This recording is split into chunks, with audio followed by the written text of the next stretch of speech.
Over the last decade, this nation has experienced a quiet revolution, the opening of thousands of after-school programs that fill children's afternoons with activities that are educational, engaging, and fun.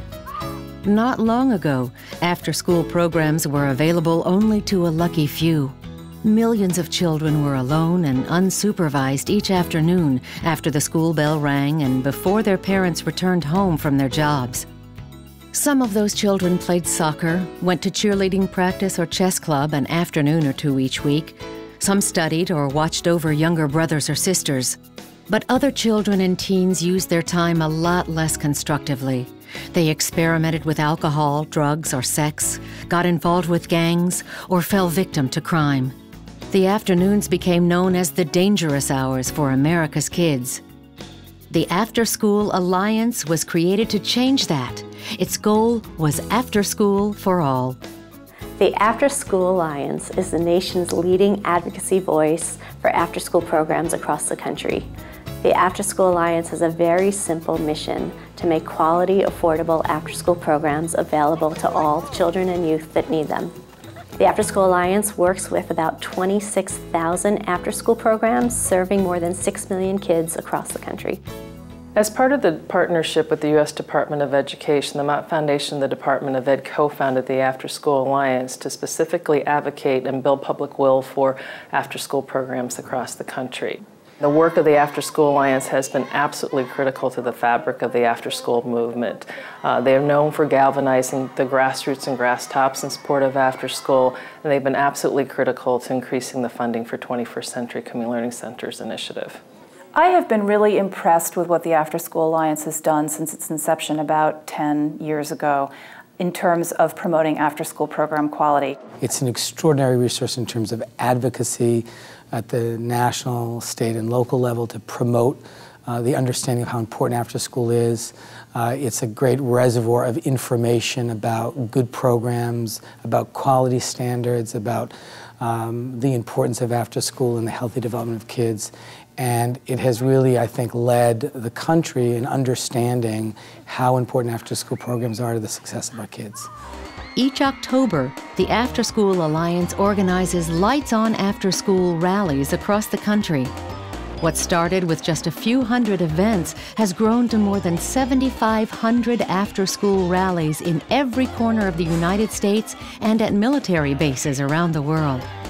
So many of the children don't even have a place to go where they can do their homework, where they get coaching, tutoring, or mentoring. This is why it is so important for all of us to make more programs available, so there are lights on after school in every community across this country. Hundreds of thousands more children are in after-school programs today than even a few years ago. They get help with homework and time with tutors and mentors. They learn to paint, play musical instruments, program computers, and build robots. Older youth explore career options and learn how to succeed in the 21st century workforce. After-school programs help students and families and communities in so many different ways. Most important, after-school programs keep kids safe in dangerous hours after school. They're helping working families who can be more productive at their jobs because they know their kids are safe and they inspire learning. I learned a lot of new stuff, especially this year because I got hired as a youth staff leader.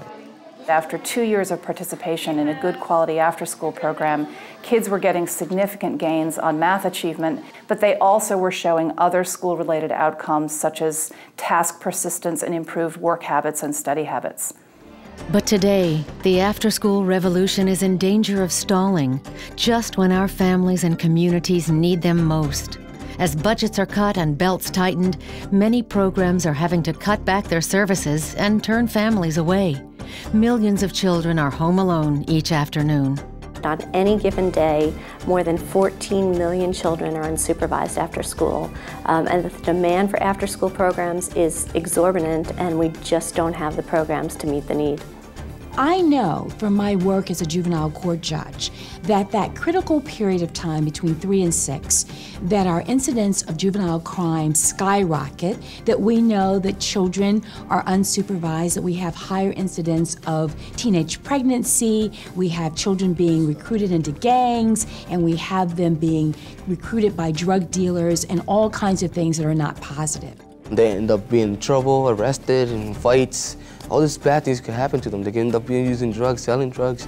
So after-school programs gives them a new door, a new opening. I appreciate that elected officials have tough choices, but there should be no ifs, ands, or buts about investing in the future by investing in our children. Our children need after-school programs. They need it not only for after school every afternoon, but it's the country's future security that's at stake. To invest in an after-school program is really investing in the future.